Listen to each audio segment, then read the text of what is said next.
জনগণকে, পুরা বাংলাদেশের মানুষকে এই বছরের মতো আর দেখি নাই। টাকা থাকা না থাকা, কিন্তু আমাদের কোনো কমতি ছিল না। এর কারণটা কি জানেন? দেশ স্বাধীন হওয়ার পর থেকে এই পর্যন্ত এত রিল্যাক্সে মানুষকে দেখি নাই। যারাই এসেছে খেলাখেলি ছিল কি ছিল না? খেলাখেলি ছিল কি ছিল না? কথা বলেন। খাওয়া দাওয়া ছিল কি ছিল না?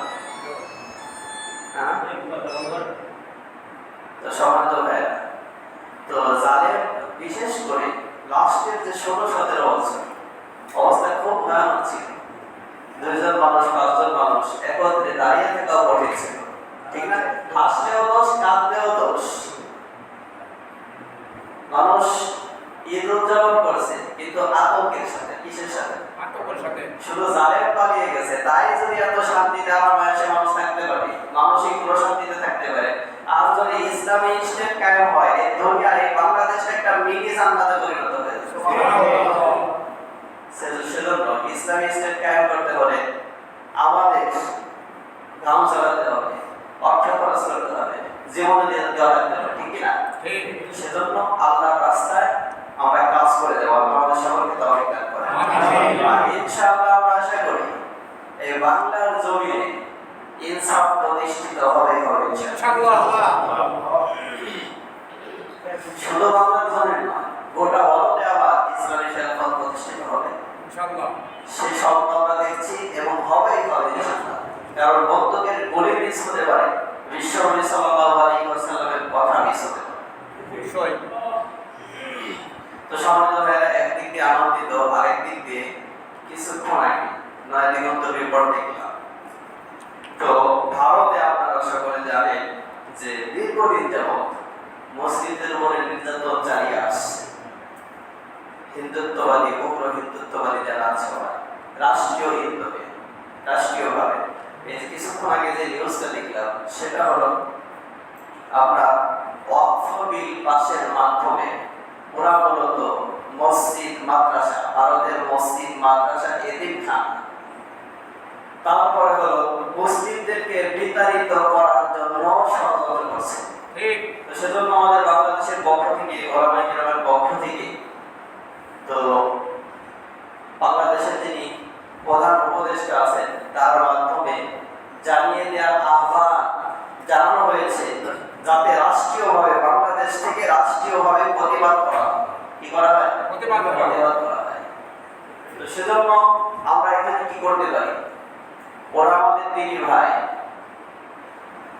আমরা দেখেছি এই যে দীর্ঘদিন যাবৎ গুজরাটে মুসলিমদেরকে হত্যা করা হয়েছে, গরুর জবাই করার অপরাধে মুসলিমদেরকে পিটিয়ে হত্যা করা হয়েছে। কুরবানির দিন গরু কুরবানি করবে, এর আগে বাজার থেকে গরু ক্রয় করেছে মুসলিমরা, ওদের বাড়িঘরগুলো এই অপরাধে বুলডোজার দিয়ে নিঃশেষ করে দেওয়া হয়েছে।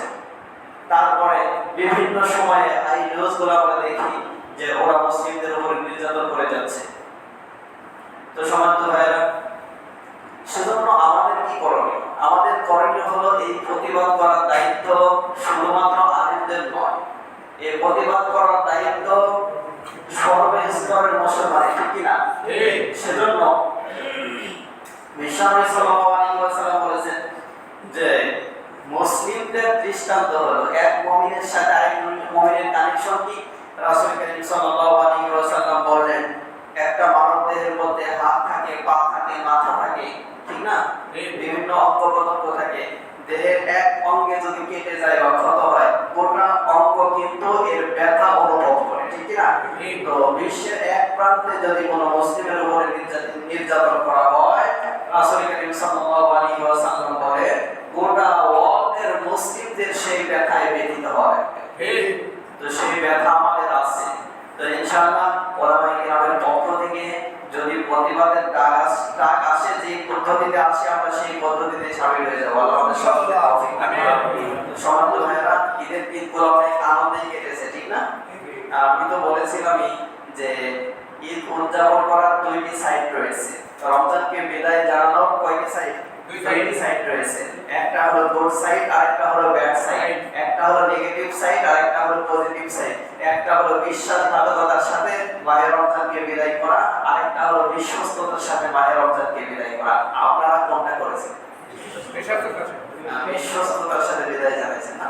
আল্লাহ যেন আমাদেরকে ওই বিশ্বস্ততার সাথে বিদায় জানাইছি এই হিসাবে যেন আল্লাহ আমাদের তো সম্মানিত ভাইরা, আজকে যেহেতু ঈদের খাওয়া খেয়ে আপনারা ক্লান্ত শ্রান্ত হয়ে গেছে, এখন সিয়ামের পরে ভরপুর খাইছেন, ঠিক না? তো সম্মানিত ভাইরা, তো আজকে আমরা কথা বলবো ইনশাআল্লাহ, যেহেতু ক্লান্ত শ্রান্ত মানুষ আমরা, তাহলে আজকে কথা বলবো ইনশাআল্লাহ যে আমল কবুল হওয়ার শর্তাবলী। আমল, আমরা তো অনেক আমল করি, ঠিক না? এখন আমল কি আমার ইচ্ছা অনুযায়ী করলে আল্লাহ কবুল করবেন, নাকি ইসলামের রোল অনুযায়ী করতে হবে? আপনি আপনার অফিসে চাকরি করেন, গভর্নমেন্ট চাকরি করেন, সেখানে আপনার ইচ্ছা অনুযায়ী ডিউটি করলে তো হয়। তাহলে গভর্নমেন্ট যে রুল আছে, যে নিয়ম আছে, যে নীতি আছে, ওই অনুযায়ী আপনাকে ডিউটি করতে হবে, ঠিক না? যদি করেন তাহলে চাকরিও ঠিক থাকবে, বেতন ভাতা সুযোগ সুবিধা বোনাস সব ঠিক থাকবে। আর যদি না করেন, কয়েকদিন পর বলা হবে যাও, তোমার মতো কর্মচারী আমার কোনো দরকার নাই, তোমার যা ইচ্ছা তুমি তাই করো। তো সম্মানিত ভাইরা, এখন আসেন আমরা যে আল্লাহর গোলামি করব, আল্লাহ রাব্বুল আলামিনের ইবাদত করব, আমার মন মতো আবেগ থেকে করলেই হবে না? কি বলে? ভালো লাগতেছে? একটা গাছ দেখে মনে হলো বড়, সঙ্গে সঙ্গে মানে চিন্তায় লুটায় বড় হইলো না? আছে না এমন খারাপ? আছে, আছে। তো এর নাম ইসলাম। তো সম্মানিত ভাইরা, যেহেতু আমরা ইবাদত বলতে কি করি, আমাদের ইবাদত বলতে কি এটাতে সঠিক পদ্ধতিতে হবে। তো আজকের আলোচনার টপিক হলো ইবাদত কবুল হওয়ার শর্তাবলী। ইবাদত কবুল হওয়ার শর্তাবলী। তো এক নাম্বার, ইবাদত কবুল হওয়ার জন্য, গ্রহণযোগ্য হওয়ার জন্য, কবুল করা না করার মালিক আল্লাহ, কিন্তু আমরা রুলের মধ্যে থাকতে হবে, নিয়মের মধ্যে থাকতে হবে, পদ্ধতির মধ্যে থাকতে হবে। যদি এর খেলাফ হয়ে যায় তাহলে হবে। বুঝতে পারছেন? তাহলে এক নাম্বার, ইবাদত কবুল হওয়ার জন্য এক নাম্বার শর্ত হলো আপনাকে মুমিন হওয়া লাগবে। কি হওয়া লাগবে? মুমিন। কারণ এই পৃথিবীতে আমরা দেখি তো লক্ষ লক্ষ কোটি কোটি টাকা কাফেররা কিন্তু মানব কল্যাণে দিয়ে দেয়, আছে কি নাই? আছে। বিভিন্ন সংস্থা, বিভিন্ন এনজিও আছে না? আছে। অনেক জনকল্যাণমূলক কাজ তারা করে যাচ্ছে। তাহলে অনেক সময় অনেক মুসলিমকে দেখা যায় তারা বলে থাকে যে এই ব্যক্তি তো ভালো কাজ করতেছে, সব গুণই ভালো, সব গুণ আমি ধরে নিলাম সব গুণ ভালো, কিন্তু তার ভিতরে তো কি নাই? ঈমান নাই। কথা বলেন কি নাই? মূল যে দৌলত থাকার দরকার ছিল সেটাই তার মধ্যে নাই। তো তো সম্মানিত ভাইরা, সেজন্য অনেক সময় দেখা যায় অমুসলিম কাফের এরা দান করে। এরা কি করে? দান করে। দান করে। আবার এই যে মাহে রমজানে আমরা দেখেছি রমজানের পবিত্রতা কিন্তু অমুসলিমরা রক্ষা করছে, ঠিক না? আবার অনেক নামধারী মুসলিম ওরাও কিন্তু উল্টাপাল্টা করছে, এটাও আমরা দেখছি। কারণ অনেক মুসলিমকে এমনও দেখেছি যে চায়ের দোকানে, হোটেলগুলোতে ওরা রমজান মাসেও কিন্তু জনগণকে খাওয়াইছে। চুরি করা আর চোরকে সাপোর্ট দেয়া সমান সমান সমান করে। তো সমান তো ওরা মনে করেছে যে পর্দার মধ্যে আমরা যা করতেছি কেউ আমাদেরকে দেখতেছে না। হ্যাঁ, এই জমিনকে আমাদের মাঝে সাক্ষী হয়ে যাবে, ফেরেশতারা তো আছে সব সময়, ঠিক কি না? তো সম্মানিত ভাইরা, সেজন্য মূলত এই পর্দার ভিতরে ঢুকলে এটা হালাল হয়ে যায় না। বুঝতে পারছেন? তো যে কথা বলছিলাম আমরা যে ইবাদত গ্রহণযোগ্য হওয়ার জন্য, কবুল হওয়ার জন্য এক নাম্বার শর্ত হলো মুমিন হওয়া লাগবে। কি হওয়া লাগবে? মুমিন হওয়া লাগবে। কোরআনে হাকিমের মধ্যে আল্লাহ রাব্বুল আলামিন বলেন, ওয়াল্লাযীনা কাফারু আ'মালুহুম কাসারাবিন বিগিআতিন ইয়াহসাবুহু আয-যামআনু মাআ। আল্লাহ রাব্বুল আলামিন বলেন, কাফের যারা তাদের আমলের দৃষ্টান্ত, একজন মানুষ মরুভূমির ভিতর দিয়ে পথ চলছে, সামনের দিকে প্রচন্ড রোদ, সামনের দিকে তাকিয়ে দেখে যে পানি, পিপাসার্ত মানুষ। কি মানুষ? পিপাসার্ত মানুষ, প্রচন্ড রোদ, মরুভূমির ভিতর দিয়ে পথ চলছে, সামনের দিকে তাকিয়ে দেখে কি? পানি। পানি কি করতেছে? চিকচিক করতেছে। এই তো বুঝতে সহজ, পানি চিকচিক করতেছে। ওই লোকটা মরুভূমির ভিতরে কি পানি থাকে ভাই? কথা বলে, মরুভূমির ভিতরে পানি থাকে? পানি থাকে না। পানি থাকলে সেটা মরুভূমি হয় কেমনে? তো এখন লোকটা পিপাসার্ত ব্যক্তি সামনে যায় পানি মনে করে, ওই জিনিসটা তার থেকে আরো পিছিয়ে যায়, যত যায় তত পিছিয়ে যায়। এমনটা বাস্তবতা। তো সম্মানিত ভাইয়েরা, তো যারা কাফের তাদের নেক কাজের দৃষ্টান্ত, তাদের ভালো কাজের দৃষ্টান্ত হলো এইরকম। যেমনি ভাবে একজন মরুভূমির ভিতর দিয়ে লোকটা পিপাসার্ত ব্যক্তি পথ চলতেছে, সামনের দিকে তাকিয়ে দেখে পানি, কিন্তু যত যায় তত পিছিয়ে যায়। কাফেরদের ভালো কাজের ফলাফল আল্লাহ রাব্বুল আলামিন আখিরাতে ওদের জন্য এরকমই রাখছেন। এর কোনো প্রতিদান ওরা পাবে না। যতটুকু পাওয়ার কোথায়? দুনিয়াতে। সেজন্য মুমিনের কাজের প্রতিদান আছে, নেক কাজের প্রতিদান আছে। আল্লাহ রাব্বুল আলামিন একটা নেক কাজ মুমিনের নষ্ট করবেন না ইনশাআল্লাহ। এটা আমরা আরেক কথা বলতে পারি। আপনি হয়তো প্রশ্ন করতে পারেন, তাহলে কাফেরের নেক কাজের কেন প্রতিদান আল্লাহ রাব্বুল আলামিন আখিরাতে দিবেন না? এই যে আমরা মসজিদে ঢুকলাম, একটা রোড আছে, কি আছে? রোড আছে। এই রোডটা আপনি নিয়োগ প্রাপ্ত হওয়া ছাড়া যদি রোডটা ক্লিন করেন, পরিষ্কার করেন, পরিচ্ছন্ন করেন, তাহলে কি আপনাকে বেতন দেওয়া হবে? রাষ্ট্রীয় হবে না।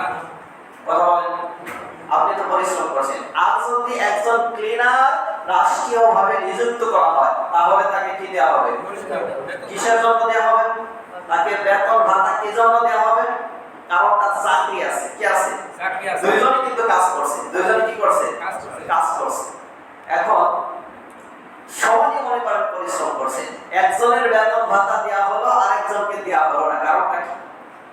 একজন হলো নিয়োগ প্রাপ্ত, আরেকজনকে নিয়োগ করা হয় নাই। তো সম্মানিত ভাইয়েরা, মুমিন যারা আল্লাহর উপরে, আখিরাতে, পরকালে, জান্নাত জাহান্নাম এগুলোতে যারা বিশ্বাস করে, এরা হলো দুনিয়াতে নিয়োগ প্রাপ্ত গোলাম আল্লাহ। বুঝতে পারছেন? এদের একটা নেকিও আল্লাহ রাব্বুল আলামিন নষ্ট করবে না, যদি কোয়ালিটির মধ্যে থাকে। কিসের মধ্যে থাকে? কোয়ালিটির মধ্যে থাকে। তাহলে বুঝতে পারছেন কাফেরের ভালো কাজের প্রতিদান আল্লাহ রাব্বুল আলামিন কেন হাসরের ময়দানে দিবেন না? বুঝতে পারছেন বিষয়টা? তাহলে ইবাদত কবুল হওয়ার জন্য এক নাম্বার শর্ত হলো মুমিন হওয়া লাগবে। কি হওয়া লাগবে? কি হওয়া লাগবে? কথা বলেন, তুমি হওয়া লাগবে, মুমিন হওয়া লাগবে। দুই নম্বর ব্যাপার হলো ইবাদত গ্রহণযোগ্য হওয়ার জন্য, কবুল হওয়ার জন্য দুই নম্বর শর্ত হলো আপনার আমলের মধ্যে ইখলাস থাকা লাগবে। কি থাকা লাগবে? ইখলাস বোঝেন?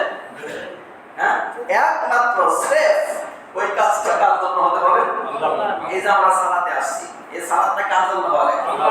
নাকি এমন যে জমাতে যদি বসে থাকি বা চায়ের দোকানে আড্ডা মারি, জনগণ কি করবে? জনগণ কি করবে? এই জন্য মসজিদে ঢুকলাম। একটা সময় আমরা দেখছি এই মুনাফিকিটা, এই গাদ্দারিটা বাংলাদেশে নির্বাচনের টাইমে সবচেয়ে বেশি চলে। সারা বছর সালাতের খবর নাই, ও নির্বাচনের সময় আসলে এক সালাত 3 বার আদায় করছে 3 মসজিদে গিয়ে। এমনও ঘটনা ঘটছে, ঠিক আছে? কারণ মনে করেন গোপালপুর বাজার মসজিদে আসছে, এখন মুসল্লিদের তো ভোট দরকার, মুসল্লির থেকে ভোট নিতে হবে। নামাজের টাইম হয়েছে, ও ঢুকে পড়ছে এখানে। এখানে মনে করেন আসরের নামাজ 5টায়, আসরের জামাত কয়টায়? 5টায়। ও ঢুকছে, ও তো থাকার না থাকে, জনগণ ঢুকছে, ও ঢুকছে। কারণ লাগবে কি? ভোট। জনগণের ভোট। ঢুকছে।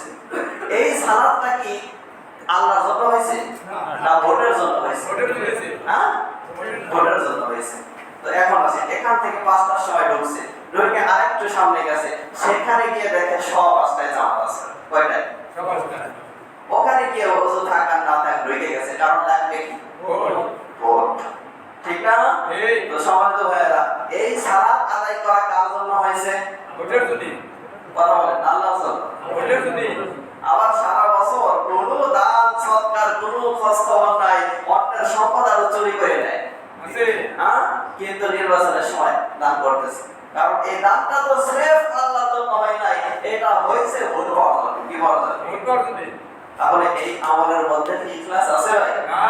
কথা বলেন, আছে? সারা জীবন মনে করেন আকাম প্রদান করছে, বোনের হক নষ্ট করছে, ভাইয়ের হক নষ্ট করছে, প্রতিবেদীর পেশির হক নষ্ট করছে, তারপরে হলো রাষ্ট্রীয় সম্পদ, রাষ্ট্রীয় হক নষ্ট করছে, জনগণের হক নষ্ট করছে। এখন মনে করেন যে সে কি করতেছে, যে হজ করে আছে সব মাফ হয়ে যাবে। আর জনগণকে দেখানোর জন্য বাজে গেছে। কাকে দেখানোর জন্য? জনগণের। কথা বলেন, জনগণকে দেখানোর জন্য হজে গেছে, তাহলে কারণ জনগণ তাকে আলহাজ বলবে, কি বলবে? এমন কিসিমের লোক আমি পাইছি, নিজে পাইছি, আমি নিজে পাইছি। সেটা হলো আমি বাহিনীতে এক ওষুধ ফার্মেসিতে বসলাম, ভাইয়ের নাম বললাম না, তো ওখানে বসে গল্প করতেছি। ওনাদের মসজিদের উদ্যোগে হয়েছিল ওয়াজ মাহফিল, কি ছিল? উনি চিন্তা করতেছে আমি মসজিদের সেক্রেটারি, তাহলে তো আমার কিছু কাজ আছে, অমুক মিয়া সাহেবের একটু মাহফিলের দাওয়াত দিই, কি দেই? দাওয়াত দেই। কারণ বড় বড় ব্যক্তিদেরকে দাওয়াত দিলে কিছু পাওয়ার সম্ভাবনা আছে কি নাই? এই উদ্দেশ্য নিয়ে মূলত চিঠি লিখছে। চিঠির শুরুতে আপনার উপরে যে খাম ওইটার উপরে নাম লিখছে, কিন্তু আলহাজ লেখে নাই। কি লেখে নাই? আলহাজ লেখে নাই। এই ব্যক্তির নাম বললে অনেকেই চিনবেন। আমি অবাক হয়ে গেলাম, এমন কিসিমের মানুষ দুনিয়াতে আছে, বহুত আছে। তো আমি ওখানে উপস্থিত। তো এই ব্যক্তির নামের শুরুতে কি লেখে নাই? আলহাজ লেখে নাই। তারপরে চিঠিটা আমার সামনে ধরাই দিয়েছে, চাচা এই যে আপনাকে মাহফিলে দাওয়াত দিলাম, অমুক তারিখের মাহফিল। উনি বলতেছে তোমার মাহফিলে যাবো না। কেন? বলতেছে আমার নামটাও সঠিকভাবে লিখতে পারো নাই। চাচা আপনার নাম জানতো তাই লিখছি, আমার নামের শুরুতে আলহাজ হয়ে গেল কোথায়? কথা বলেন, এই হজ তো আল্লাহর জন্য হয়েছে না? কথা বলেন, এরকম একটা হজ না, হাজার হাজার লক্ষ লক্ষ কোটি কোটি হজ যদি করা হয়, আল্লাহ রাব্বুল আলামিনের প্রতিদান একটা সওয়াব দিবেন না। কারণ এই হজ কার জন্য হয়? নিজের জন্য। এই দান করা আল্লাহর জন্য হয় নাই, এই সাদাকা করা আল্লাহর জন্য হয় নাই, সালাত আদায় করা আল্লাহর জন্য হয় নাই, তাহলে এই আমল নাজাতের ওসিলা হতে পারে না। এটা আল্লাহ রাব্বুল আলামিন কবুল করবেন না। কি করবেন না? কবুল করবেন না। এখন অনুরূপ ভাবে তো অনেক আলোচকের ভিতরে যদি এটা চলে আসে, জনগণকে খাওয়াইতে হবে, আকৃষ্ট করতে হবে, কি করতে হবে? খাওয়াইতে হবে। কি খাওয়াইতে হবে? কথাগুলো খাওয়াইতে হবে। কিভাবে কথাগুলো আপনার উপস্থাপন করলে জনগণের কাছে ভালো লাগে, তো জনগণ আমাকে বাবা বলবেন, ওরে বাবা রে বাবা, হুজুর সাহেব চমৎকার কথা বলে। হ্যাঁ, হুজুর সাহেব চমৎকার কথা বলে, তো ওনার সাথে কারো তুলনা হয় না। এখন এই ভাব যদি হুজুরের ভিতরে চলে আসে, তাহলে এই নসিহত করার দ্বারা কোনো ফায়দা হবে না। এটা জান্নাতে যাওয়ার ওসিলা হবে না, জাহান্নামে যাওয়ার কারণ হবে। বুঝতে পারছেন? তো সম্মানিত ভাইরা, এখন এই বিষয়টা বানিয়ে বলছি না। বুখারীতে একটা হাদিস এসেছে, বিশ্বনবী সাল্লাল্লাহু আলাইহি ওয়াসাল্লাম বলেন, তিন শ্রেণীর মানুষকে দিয়ে জাহান্নাম উৎপাদন করা হবে। কয় শ্রেণীর মানুষ? একটা অজান্ত কয় শ্রেণীর মানুষ? তিন শ্রেণীর মানুষ। এক শ্রেণীর মানুষ হলো আলেম দিয়া, কি দিয়া? ওই আলেম যে ইলম শিখেছে, কিন্তু আল্লাহর সন্তুষ্টির উদ্দেশ্য ছিল না, জনগণকে শিখাইছে, ওয়াজ করছে, নসিহত করছে, কিন্তু জনগণের থেকে বাহবানিয়া উদ্দেশ্য ছিল। বুঝতে পারছেন? আল্লাহর জন্য হয়নি। কার জন্য হয়? আল্লাহর জন্য হয়নি। এবং ওই দাতা, ওই দানবীর ব্যক্তিকে দিয়ে আল্লাহ রাব্বুল আলামিন জাহান্নাম উৎপাদন করবেন। এক হাদিসের মধ্যে বিশ্বনবী সাল্লাল্লাহু আলাইহি ওয়াসাল্লাম তিন শ্রেণীর কথা বলেন। সেজন্য দোয়া করে আমাদের প্রত্যেকটা কাজ যেন আল্লাহর জন্য হয়। কার জন্য? আল্লাহর জন্য হয়। তো ওই দানবীর ব্যক্তিকে দিয়ে জাহান্নাম উৎপাদন করা হবে। যে ব্যক্তি দুই হাতে দান করছে, কয় হাতে? দুই হাতে দান করছে, কিন্তু মাজার ব্যবহার করে দান করছে, ঠিক আছে, কিন্তু তার দানের মধ্যে ইখলাস ছিল না। কি ছিল না? ইখলাস ছিল না, আল্লাহর সন্তুষ্টি ছিল না, মানুষের বাহবা পাওয়ার উদ্দেশ্য ছিল। এমন দানবীর আছে? আছে। তারপরে তিন নম্বর, ওই ব্যক্তিকে দিয়ে জাহান্নাম উৎপাদন করা হবে, ওই শহীদকে দিয়ে, যে নিজের প্রাণকে আল্লাহর রাস্তায় দিয়ে দিয়েছে, কিন্তু মজার ব্যাপার হলো উদ্দেশ্য ছিল আল্লাহর সন্তুষ্টি না, উদ্দেশ্য ছিল জনগণ তাকে বীরপুরুষ বলবে। কি বলবে? বীরপুরুষ বলবে। রাসূল কারীম সাল্লাল্লাহু আলাইহি ওয়াসাল্লাম বলেন, এই তিন শ্রেণীর মানুষকে আল্লাহ রাব্বুল আলামিন হাশরের ময়দানে হাজির করবেন, উপস্থিত করে বলবেন, এ আলেম, তুই আমার জন্য কি করছিস? তখন বলবে, আল্লাহ আপনার জন্যই তো আমার জীবনের সমস্ত ইলম শিখেছিলাম, আপনার জন্য, আপনার সন্তুষ্টির জন্য, এবং মানুষের কাছে পৌঁছে দিয়েছিলাম আপনার সন্তুষ্টির জন্য। আল্লাহ বলবেন, তুই মিথ্যা কথা বলেছিস। কি বলেছিস? মিথ্যা কথা। জনগণ তোকে আলেম বলবে, এজন্য ইলম শিখেছিস এবং জনগণকে শিখাইছিস। ওর জনগণ তোকে চমৎকার ভালো আলোচক বলবে, সেটা তো বলা হয়ে গেছে। এটাই তোর উদ্দেশ্য ছিল। সুতরাং ফেরেশতাদেরকে আল্লাহ রাব্বুল আলামিন নির্দেশ দিবেন, একে গোপন করে টেনে হেসড়ে জাহান্নামের মধ্যে নিক্ষেপ করো।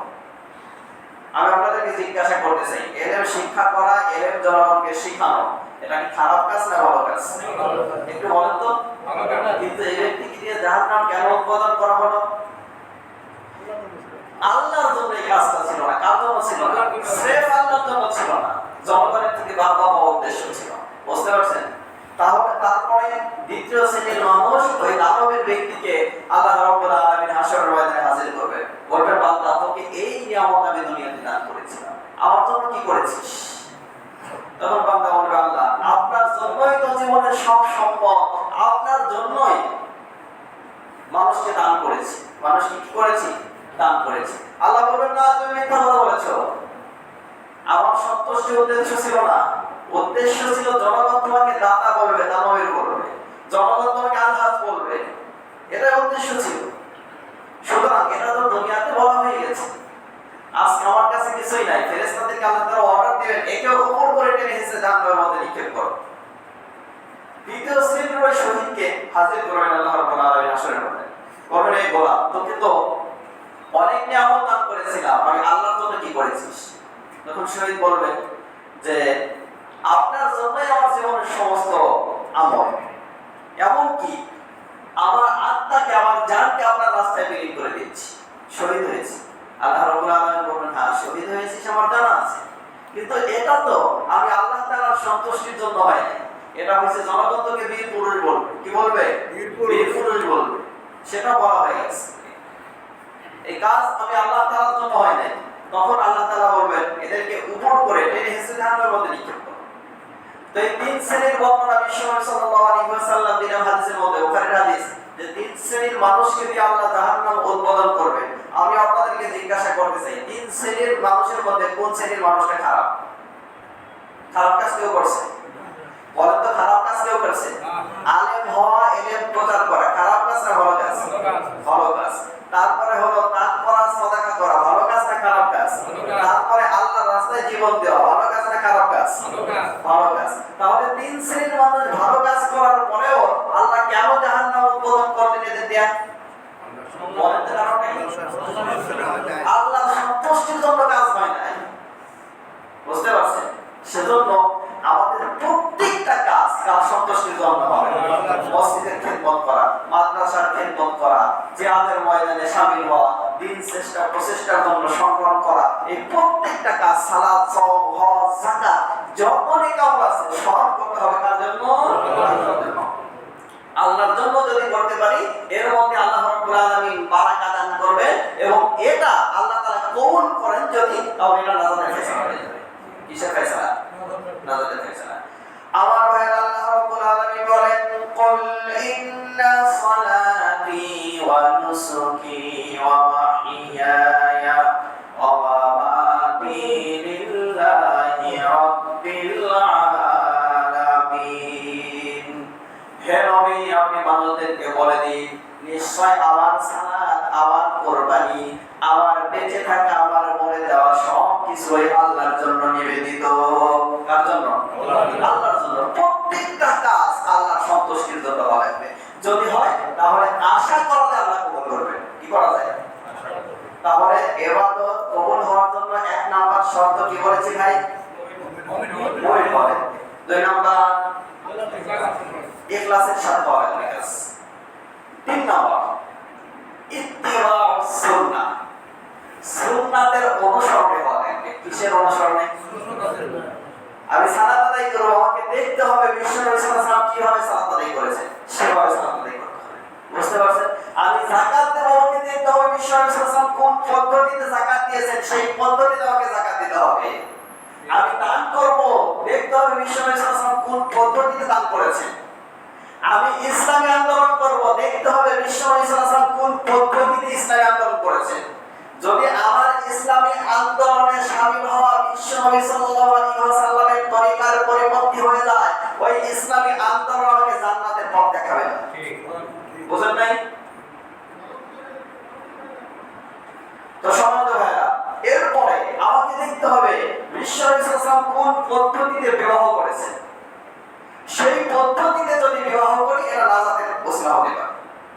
আর যদি এই পদ্ধতির খেলাফ হয়ে যায় তাহলে এটা বিবাহ হয় না, এটা নাফরমানি হয়। এটা কি হয়? ঠিক।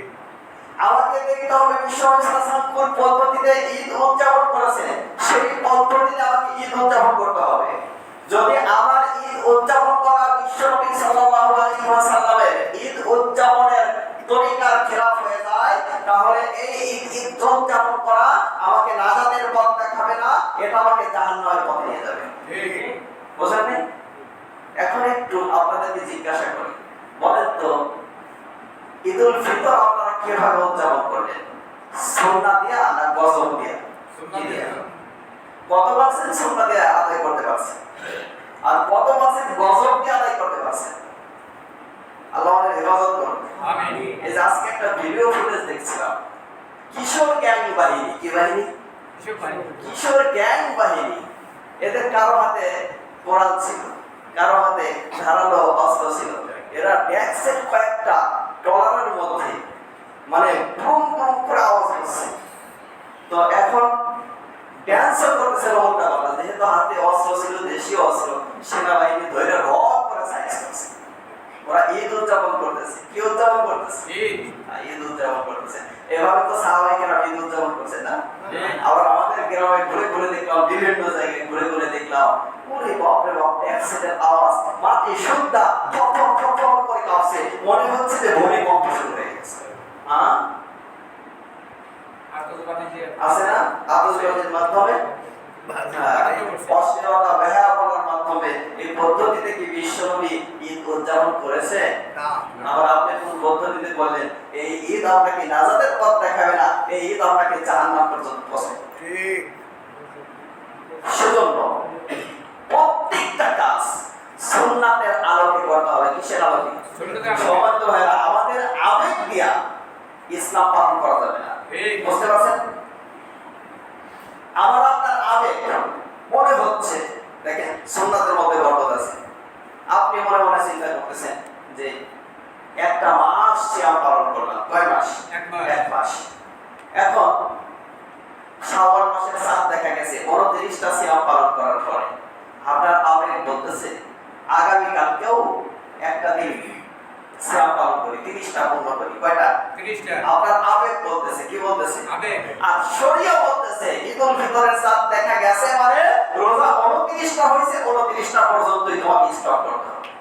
এখন আপনি কি করলেন? আবেগ দিয়া পরের দিনও সিয়াম পালন করলেন। এটা আপনার সুন্নাত হইল না, এটা হইল নাফরমানি।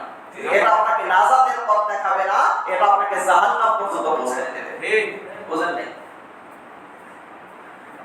তো এখন আবেগ দিয়ে ইসলাম মানবো নাকি কোরআন সুন্নাহ দিয়ে ইসলাম? কি দিয়ে মানবে? কোরআন সুন্নাহ দিয়ে।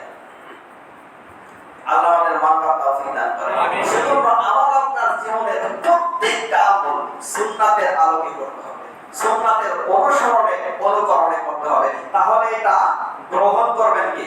আল্লাহ রাব্বুল আলামিন। আর যদি সুন্নাতের খেলাফ হয়ে যায়, তাহলে কাজটা যতই সুন্দর হোক না কেন, আল্লাহ রাব্বুল আলামিন এটাকে কবুল করবেন না। এটা নাজাতের মুক্তির পথ হতে পারে না, এটা জাহান্নামের পথ হবে। ঠিক। সম্মানিত ভাইরা, এরপরে কয়টা গেল? ইবাদত কবুল হওয়ার জন্য কয়টা শর্ত বলেছি? তিনটা। এক নম্বরে কি বলেছি? মুমিন হওয়া। দুই নম্বরে কথা বলেন। তিন নম্বরে ইত্তিবা সুন্নাহ, সুন্নাতের অনুসরণে অনুকরণে হওয়া। চার নম্বর, এটা মাথার মধ্যে সেট করেন, ইবাদত কবুল হওয়ার জন্য 4 নম্বর শর্ত হলো গোডাউন জাত করা হালাল দিয়া। কি দিয়া? কথা বল, কি দিয়া? হালাল দিয়া। হালাল দিয়া গোডাউন জাত করতে হবে। তারপরে ইবাদত করেন, ইবাদত টিকবে, ইবাদত টিকবে। আপনি মনে করেন এই আমাদের এই নদীর নাম কি? কোবানি নদী নাই না? কোবান নদী আছে। আচ্ছা, আপনি কোবান নদীতে গেছেন মাছ ধরতে, কি ধরতে গেছেন? তো একটা পাত্র নিছেন, মাছ পাচ্ছেন, অনেক মাছ পাচ্ছেন, কিন্তু পাত্রের তলা নাই। কি নাই? মাছ পেয়ে আপনার পাত্রের মধ্যে ঢুকিয়ে দিয়েছেন। সকাল 10টা থেকে নিয়ে মাছ ধরতে শুরু করেছেন, সন্ধ্যা 6টা পর্যন্ত মাছ ধরছেন। এখন আপনি বলেন তো কয় কেজি মাছ নিয়ে আসতে পারবেন? কারণ কি? পাত্রের কি নাই? তলা নাই। তো সম্মানিত ভাইরা, ইবাদত বন্দেগী অনেক করেন, কিন্তু আপনার পাত্রের তলা নাই। হারাম দিয়ে গোডাউন জাত করেন মানে আপনার পাত্রের তলা নাই। ইবাদত বন্দেগীতে আপনার নাজাতের রাস্তা আপনি দেখতে পারবেন না। বুঝতে পারছেন? সেজন্য আল্লাহ রাব্বুল আলামিন বলেন, ইয়া আইয়ুহার রাসূল কুলু মিনাত তাইয়্যিবাতি ওয়া'মালু সালিহান। হারামের ব্যাপারে বিস্তারিত আলোচনা করতে পারলাম না। যত হারাম ইনকাম আছে সব হারাম ইনকাম বন্ধ করতে হবে, সব হারামের রাস্তা বন্ধ করতে হবে। বুঝতে পারছেন? তো আল্লাহ তাআলা বলেন, ইয়া আইয়ুহার রাসূল কুলু মিনাত তাইয়্যিবাতি ওয়া'মালু সালিহান। হে রাসূলগণ, আপনারা উত্তম রিজিক ভক্ষণ করেন। কি রিজিক? উত্তম রিজিক। ওয়া'মালু সালিহান, তার মানে হালাল রিজিক ভক্ষণ করেন। ওয়া'মালু সালিহান, অতঃপর ইবাদত করেন। ইন্নী বিমা তা'মালুনা আলীম, আপনারা যা করেন আমি আল্লাহ তাআলা দেখতেছি না, আমি আল্লাহ জানি, আমি আল্লাহ জানি। তো সম্মানিত ভাইরা, এই চারটি শর্ত পুরা করে যদি আমরা ইবাদত করতে পারি তাহলে আশা করা যায় আল্লাহ আমাদের ইবাদতগুলোকে নষ্ট করবেন না। এই চারটি শর্ত পুরা করব। এক নাম্বার, ইবাদত কবুল হওয়ার জন্য কি শর্ত বলেছি আমি? মুমিন হওয়া। দুই নম্বরে বলেন তো ইখলাসের সাথে আমল করা। তিন নাম্বার, সুন্নতের অনুসরণে অনুকরণে আমল করা। চার নাম্বার কি বলেছি? হালাল রিজিক ভক্ষণ করা। হ্যাঁ, আল্লাহ আমাদের মানবার তৌফিক দান করেন। আরেকটা প্রশ্নের উত্তর, সেটা হলো কয়েকজন আমাকে প্রশ্ন করেছেন। আচ্ছা, আপনাদেরকে আমি জিজ্ঞাসা করি, সেই প্রশ্নটা হলো আপনাদের উপরে আপনারা উত্তর দেন, এরপরে উত্তর দিচ্ছি ইনশাআল্লাহ। কোরআন তেলাওয়াত করলে কি সওয়াব আছে? হ্যাঁ, যদি কেউ বুঝে পড়ে বেশি সওয়াব আছে। এটা আপনাকে বলছি কি, বুঝে পড়লেও সওয়াব, না বুঝে পড়লে সওয়াব। আপনি কোরআনের সব আয়াত কি বুঝেন? এই পৃথিবীতে যত আলেম আছে সমস্ত আলেম, আমিও না, কোরআনের সব আয়াত কি বোঝে? কথা বলেন। যদি বোঝে, আমি যদি আপনাকে জিজ্ঞেস করি এর অর্থ কি, বলতে পারবেন? এর কোন অর্থ আছে? বলতে পারবেন? শরিয়া এর অর্থ কি বলতে পারবেন? মজার ব্যাপার হলো এগুলো নিয়ে অনেকে না বোঝার কারণে আসলে যেটা জানেন না সেটা নিয়ে কেন বাড়াবাড়ি করতে যাবেন? প্রত্যেকটা তাফসীরের কিতাবের মধ্যে আছে আলিফ লাম মিম হুরুফে মুকাত্তাআ। তো এর অর্থ একমাত্র আল্লাহ তাআলা জানেন। কে জানেন? আল্লাহ তাআলা জানেন, তিনি ছাড়া কেউ জানে না। তাহলে এখন আপনি যে বললেন যে কোরআন অর্থ বুঝে না পড়লে সওয়াব হবে না, আপনি আলিফ লাম মিম তাহা আইন সিন কফ হা মিম সাদ এগুলোর অর্থ পৃথিবীর কেউ জানে না, তাহলে কি বলে সওয়াব হবে না? এত পণ্ডিত তিনি কেন করতে চান? তো সম্মানিত ভাইরা, সেজন্য কোরআন অর্থ বুঝে পড়লেও সওয়াব, না বুঝে পড়লেও সওয়াব। বুঝতে পারছেন? আপনাকে বুঝতে হবে একটা ব্যাপার। কারণ দুই নম্বর ব্যাপার, কোরআনের প্রত্যেকটা হরফে কয়টা করে নেকি আল্লাহ দেন? 10। 10টি পেলাম কোথায়? 10টি পেলাম কোথায়? রাসূল করিম সাল্লাল্লাহু আলাইহি ওয়াসাল্লাম বলেন, মান ক্বারাআল কুরআন হারফান মিন কিতাবিল্লাহ ফালাহু হাসান। যে ব্যক্তি কোরআনের একটা হরফ, একটা অক্ষর পাঠ করে, তাকে একটা নেকি আল্লাহ দান করেন। ওয়াল হাসানাতু বিআশরি আমসালিহা, আর একটি আল্লাহ তাআলা 10 গুণে বাড়ায় দেন। বুঝতে হবে। এখানে আমি আপনাদেরকে জিজ্ঞাসা করতে চাই, এখানে কি আল্লাহ রাসূল এই কথা বলছেন যে না বুঝে পড়লে সওয়াব কম? তাহলে এই মস্তিষ্ক ধরে আপনাকে কি করলো? আমি বললাম আপনি বুঝুন, আমি কিন্তু আরবিতে আলহামদুলিল্লাহ আল্লাহর রহমতে আরবিতে আমি যে কোনো জায়গা থেকে অনুবাদ করতে পারি এবং আরবিতে কথা বলতে পারি, কারণ আরবি এবং ইংলিশ মিডিয়ামের স্টুডেন্ট আমি। তো সম্মানিত ভাইয়া, এখন আসেন তো ইংলিশের চেয়ে আরবিটা একটু ভালো পারি। তো যাই হোক, আমার কথা বলতেছি, আমি কিন্তু 100% কোরআন বুঝি না। আলিফ লাম মিম এর অর্থ কি আমার দাদাও তো বলতে পারবে না। তাহলে কি এখন আমি যদি বলি যে কোরআন না বুঝে বলে কি রে? এই বিষয়গুলো বুঝতে হবে আপনাকে। বুঝতে বললাম যে পৃথিবীর কোন আলেমই আলিফ লাম মিম সাদ হরফে মুকাত্তাআ যেগুলো আছে এগুলোর অর্থ কেউ জানে না। এখন আমি যদি বলি যে কোরআন না বুঝে বলে সওয়াব নেই বা কম বেশি, এখানে বিশ্বনবী সাল্লাল্লাহু আলাইহি ওয়াসাল্লাম স্পষ্ট বললেন যে ব্যক্তি কোরআনের একটা হরফ পাঠ করে তাকে আল্লাহ তাআলা একটা নেকি দান করেন, আর এককে আল্লাহ তাআলা 10 গুণে বাড়ায় দেন। সেখানে আমি আপনাকে অপেক্ষা করার কোনো অপশন নেই, কোনো সুযোগ নেই। আল্লাহ আমাদের বুঝবার তৌফিক দান করেন। আমিন। তো সমাজ ভাইরা যারা সালাত আদায় করে, সালাত আদায় করে ইনশাআল্লাহ।